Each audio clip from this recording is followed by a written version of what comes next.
বিসমিল্লাহির রহমানির রাহিম। আসসালামু আলাইকুম ওয়া রাহমাতুল্লাহি ওয়া বারাকাতুহু। সিয়ামের ফজিলত। রোজার কারণে ফেরেশতারা যাকে প্রতিদিন দোয়া করতে থাকে। প্রিয় ভাই, বোন, বন্ধুগণ, রোজা শুধু না খেয়ে থাকার নাম নয়, এটি আত্মশুদ্ধির এক মহাপ্রশিক্ষণ, তাকওয়ার এক অনুশীলন এবং আল্লাহর সন্তুষ্টি অর্জনের এক বিশেষ মাধ্যম। ইসলামের ৫টি স্তম্ভের অন্যতম এই সিয়াম এমন এক ইবাদত যার প্রতিদান সম্পর্কে আল্লাহ তাআলা নিজেই ঘোষণা করেছেন। এটি তার জন্য এবং তিনিই এর প্রতিদান দেবেন। এই ঘোষণা আমাদের হৃদয়ে এক গভীর উপলব্ধি জাগায়। রোজা এমন এক ইবাদত যার মর্যাদা অন্য সব আমল থেকে আলাদা ও অনন্য। বিশেষ করে পবিত্র রমজান মাসে রোজা রাখার ফজিলত অসীম। এ মাসে নাজিল হয়েছে কুরআন। এ মাস রহমত, মাগফিরাত ও নাজাতের মাস। আর এই মাসে রোজাদারের জন্য ফেরেশতারা দোয়া করতে থাকেন, এ কথা চিন্তা করলেই হৃদয় কেঁপে ওঠে। আমরা যারা দুনিয়ার মানুষের প্রশংসা পেতে চাই, তারা কি কখনো ভেবে দেখি আল্লাহর ফেরেশতারা যদি আমাদের জন্য দোয়া করেন, তার চেয়ে বড় সম্মান আর কি হতে পারে?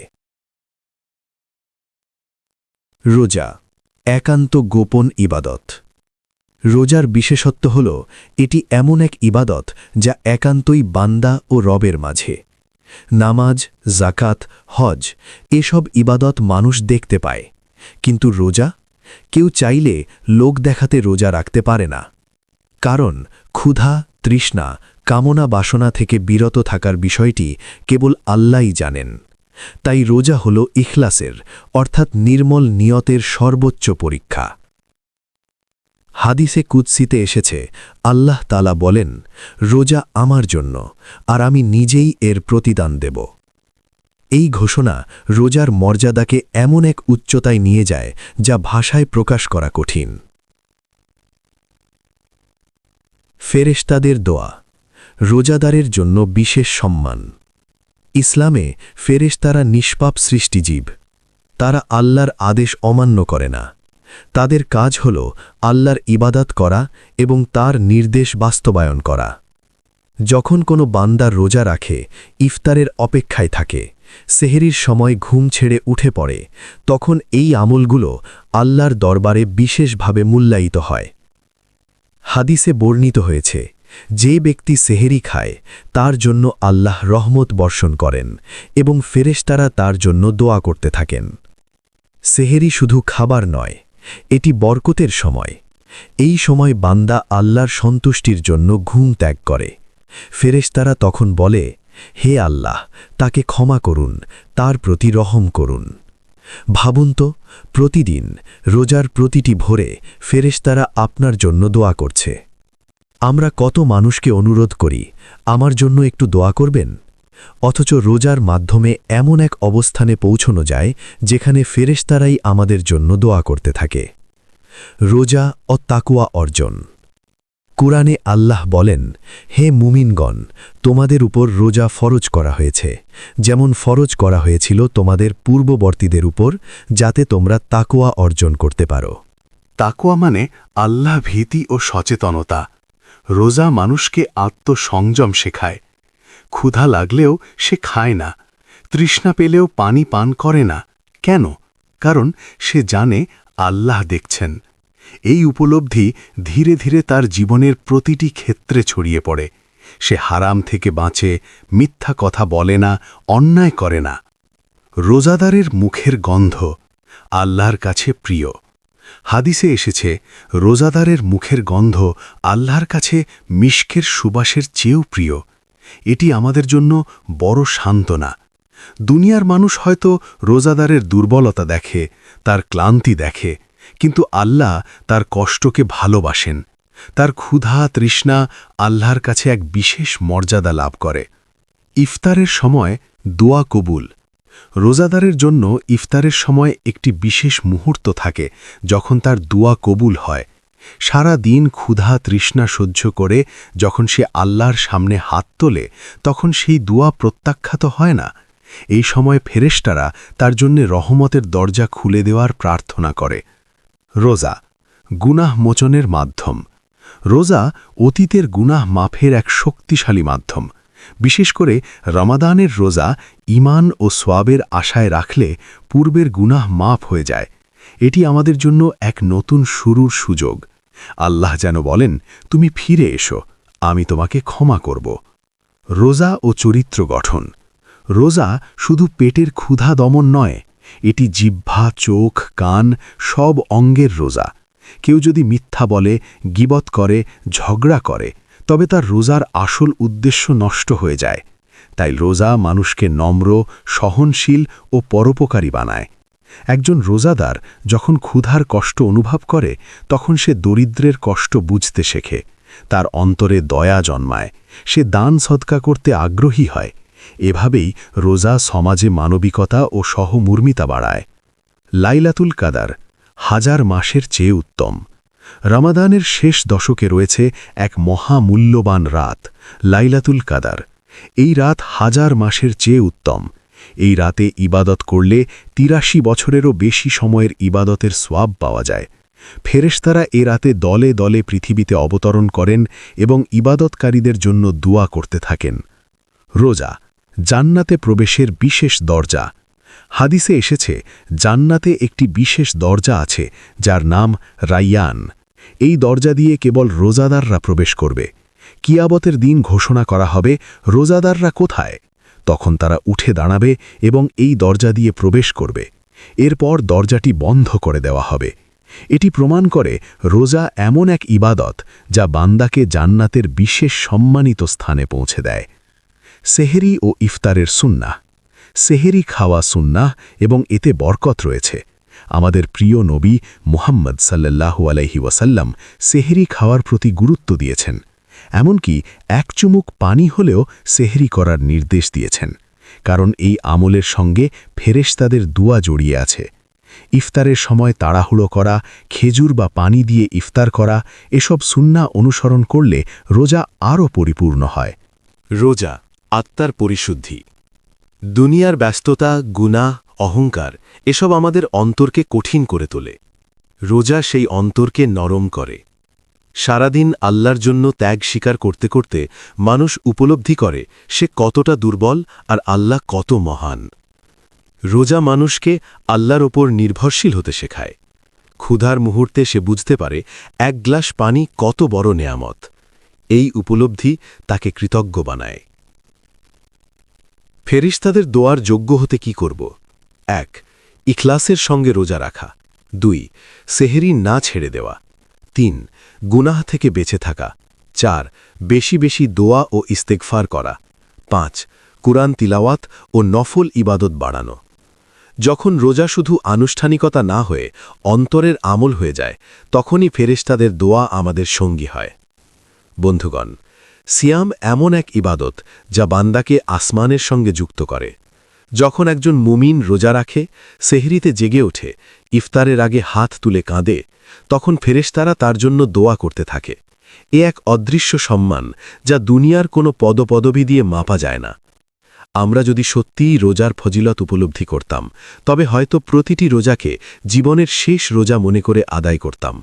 কারণ কে জানে, এই রোজাই হয়তো আমাদের জন্য নাজাতের কারণ হয়ে যাবে। আসুন আমরা এমন রোজাদার হই যাদের জন্য প্রতিদিন ফেরেশতারা দোয়া করে আর আল্লাহ আমাদের নাম রহমতের তালিকায় লিখে দেন। আমিন। সিয়ামের ফজিলত দ্বিতীয় পর্ব। যে রোজাদারের জন্য আসমান জুড়ে ফেরেশতাদের দোয়া।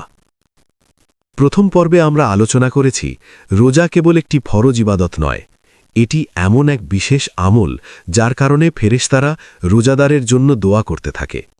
এবার আমরা আরও গভীরভাবে জানব কোন রোজা, কেমন রোজাদার এবং কি আমল আমাদের সেই সৌভাগ্যের স্তরে পৌঁছে দেয় যেখানে আসমানের পবিত্র ফেরেশতারা আমাদের জন্য রহমত কামনা করেন। রোজা অন্তরের বিপ্লব। রোজা বাহ্যিক সংযমের পাশাপাশি ভেতরের এক বিপ্লব। ক্ষুধা, তৃষ্ণা দমন করা সহজ নয়, কিন্তু এর চেয়েও কঠিন হল নফসকে নিয়ন্ত্রণ করা। যখন কেউ আল্লাহর সন্তুষ্টির জন্য নিজেকে সংযত রাখে তখন সে নিজের ভেতরে এক নতুন মানুষ তৈরি করে। কুরআন আমাদের শেখায় আল্লাহ মানুষের অন্তর দেখেন। রোজার মাধ্যমে অন্তর পরিশুদ্ধ হলে তার প্রভাব জীবনের প্রতিটি ক্ষেত্রে পড়ে।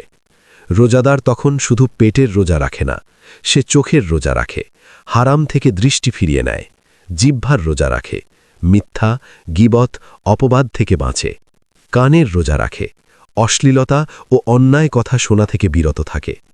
এই পূর্ণাঙ্গ রোজাই বান্দাকে ফেরেশতাদের দোয়ার যোগ্য করে তোলে। সেহেরির সময় রহমতের দরজা খোলা থাকে। রোজার অন্যতম বিশেষ সময় হল সেহেরি। গভীর রাত, সবাই ঘুমে অচেতন, কিন্তু একজন মুমিন আল্লাহর সন্তুষ্টির জন্য ঘুম ভেঙে উঠে পড়ে। এই দৃশ্য আল্লাহর কাছে অত্যন্ত প্রিয়। হাদিসে বর্ণিত আছে সেহেরিতে বরকত রয়েছে। এই বরকতের একটি অংশ হল রহমতের বিশেষ দৃষ্টি। ফেরেশতারা তখন আল্লাহর কাছে সেই বান্দার জন্য ক্ষমা ও রহমতের আবেদন জানায়। কল্পনা করুন, পৃথিবীর অগণিত মানুষের মাঝে আপনি সেহেরিতে জেগে আছেন, আর আসমানের পবিত্র সত্তাগুলো আপনার জন্য দোয়া করছে। পবিত্র রমাদান মাসে এ সেহেরি আরও মহিমান্বিত, কারণ এ মাসেই নাজিল হয়েছে কোরআন। এ মাসেই রহমতের দরজা উন্মুক্ত থাকে। রোজাদারের ধৈর্য আল্লাহর কাছে প্রিয়তম। রোজা ধৈর্যের অর্ধেক। ক্ষুধা, ক্লান্তি, কর্মব্যস্ততা সব কিছুর মাঝেও একজন রোজাদার নিজের চরিত্র অটুট রাখে। কেউ তাকে কটু কথা বললে সে বলে, আমি রোজাদার। এই আত্মসংযম আল্লাহর কাছে এত প্রিয় যে তিনি নিজেই এর প্রতিদান দেওয়ার ঘোষণা দিয়েছেন।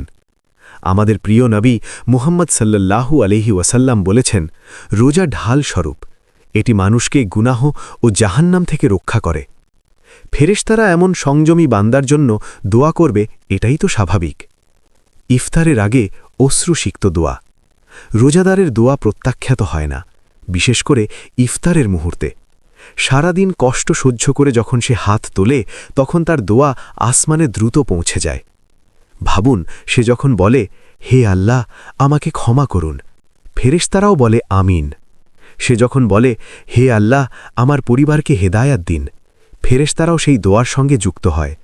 এ যেন এক সম্মিলিত প্রার্থনা বান্দা ও ফেরেশতাদের। রোজা ও কুরআনের সম্পর্ক। রোজার প্রকৃত সৌন্দর্য ফুটে ওঠে যখন তা কুরআনের সঙ্গে যুক্ত হয়। রমাদান মাস হল কুরআনের মাস। এ মাসে কুরআন তেলাওয়াত, অর্থ অনুধাবন এবং তার আলোকে জীবন গঠন করা, এই সবই রোজার পূর্ণতা আনে। কুরআন ও রোজা কিয়ামতের দিন বান্দার জন্য সুপারিশ করবে, এই কথা হাদিসে এসেছে। রোজা বলবে, হে আল্লাহ, আমি তাকে দিনে খাদ্য ও কামনা থেকে বিরত রেখেছি, তাই তাকে ক্ষমা করুন। কুরআন বলবে, আমি তাকে রাতে ঘুম থেকে বিরত রেখেছি, তখন তাদের সুপারিশ কবুল করা হবে। ফেরেশতাদের দোয়া ও কুরআনের সুপারিশ, এই দুই সম্মান যে পায় সে কত সৌভাগ্যবান। লাইলাতুল কাদার, ফেরেশতাদের অবতরণ। রোজার শেষ দশকে রয়েছে সেই মহিমান্বিত রাত লাইলাতুল কাদার। এ রাতে ফেরেশতারা দলে দলে পৃথিবীতে অবতরণ করেন এবং ইবাদতকারীদের জন্য শান্তি ও রহমতের দোয়া করেন। এ রাত হাজার মাসের চেয়ে উত্তম। একটি রাতের ইবাদাত ৮৩ বছরেরও বেশি সময়ের ইবাদাতের সমান। এ রাতে যে রোজাদার কান্না ভেজা চোখে দোয়া করে তার জীবনের মোড় ঘুরে যেতে পারে। রোজা আত্মসম্মান ও আত্মমর্যাদা বৃদ্ধি। রোজা মানুষকে আত্মসম্মান শেখায়। সে বুঝতে পারে, আমি আল্লাহর বান্দা, আমার জীবনের উদ্দেশ্য শুধু খাওয়া দাওয়া নয়। আমি এমন এক সত্তার ইবাদত করি যিনি আসমান জমিনের মালিক। এই উপলব্ধি মানুষকে শক্তিশালী করে, তার আত্মবিশ্বাস বাড়ে। সে অন্যায়ের সামনে মাথা নত করে না, কারণ সে জানে যার জন্য আমি ক্ষুধা সহ্য করি তিনিই আমার রিজিকদাতা। রোজার সামাজিক প্রভাব। রোজা সমাজে সহমর্মিতা সৃষ্টি করে। একজন ধনী মানুষ যখন ক্ষুধার কষ্ট অনুভব করে তখন সে দরিদ্রের অবস্থা বুঝতে পারে। সে দান সাদকা করতে আগ্রহী হয়। সমাজে ভ্রাতৃত্ববোধ বৃদ্ধি পায়। ইফতারের সময় সবাই একসঙ্গে খায়। ধনী গরিব, ছোট বড় সবাই একই কাতারে। এই ঐক্য ও ভ্রাতৃত্ব ইসলামী সমাজের শক্তি বাড়ায়। হাদিসে এসেছে, জান্নাতে একটি দরজা আছে যার নাম রাইয়ান। কিয়ামতের দিন ঘোষণা করা হবে, রোজাদাররা কোথায়? তখন তারা এই দরজা দিয়ে প্রবেশ করবে। এই ঘোষণা আমাদের হৃদয়ে আশার আলো জ্বালায়। হয়তো আমাদের আমল কম, গুনাহ বেশি, কিন্তু যদি আমরা আন্তরিকতার সঙ্গে রোজা রাখি, আল্লাহ হয়তো সেই রোজার বরকতে আমাদের জান্নাতে প্রবেশ করাবেন। আমরা কেমন রোজাদার হব? ১. শুধু না খেয়ে থাকা নয়, চরিত্র সংযত রাখব। ২. বেশি বেশি ইস্তিগফার ও দরুদ পাঠ করব। ৩. কুরআন তিলাওয়াত নিয়মিত করব। ৪. দান সদকা বাড়াব। ৫. ইফতারের সময় অন্যের জন্য দোয়া করব। যখন আমরা অন্যের জন্য দোয়া করি, ফেরেশতারাও আমাদের জন্য একই দোয়া করে। এটি এক অপূর্ব প্রতিদান ব্যবস্থা, যা আল্লাহ আমাদের জন্য সহজ করে দিয়েছেন। প্রিয় বন্ধুগণ, রোজা এমন এক ইবাদত যা বান্দাকে আসমানের কাছে নিয়ে যায়। একজন রোজাদার হয়তো দুনিয়ার চোখে সাধারণ মানুষ, কিন্তু আসমানের চোখে সে বিশেষ। তার ক্ষুধা, তৃষ্ণা, তার ধৈর্য, তার কান্না সবকিছুই আল্লাহর কাছে মূল্যবান। আসুন আমরা এমন রোজা রাখি যাতে আমাদের নাম সেই তালিকায় উঠে আসে যাদের জন্য ফেরেশতারা প্রতিদিন দোয়া করে। আল্লাহ আমাদের সবাইকে সেই মর্যাদা দান করুন। আমিন। হে আল্লাহ, আমাদেরকে তোমার এই বরকতময় ইবাদাত সিয়াম যথাযথভাবে পালন করার তৌফিক দান করো, এবং আমরা যেন এই পবিত্র মাসের গুরুত্ব সারা বছর বহাল রাখতে পারি, সেই তৌফিক দান করো। আমিন ইয়া রব্বাল আলামিন। ভিডিওটি এই পর্যন্ত দেখার জন্য আপনাকে অসংখ্য ধন্যবাদ। ভালো লাগলে লাইক, শেয়ার এবং ফলো দিয়ে উৎসাহিত করবেন, এবং সাবস্ক্রাইব করে পাশে থাকবেন যাতে এই ধরনের ভিডিও আপনাদের কাছে পৌঁছে দিতে পারি, এবং এই রকম ভিডিও দেখে আমাদের অন্তরাত্মাকে পরিশুদ্ধ করতে পারি। আসসালামু আলাইকুম ওয়া রাহমাতুল্লাহি ওয়া বারাকাতুহু।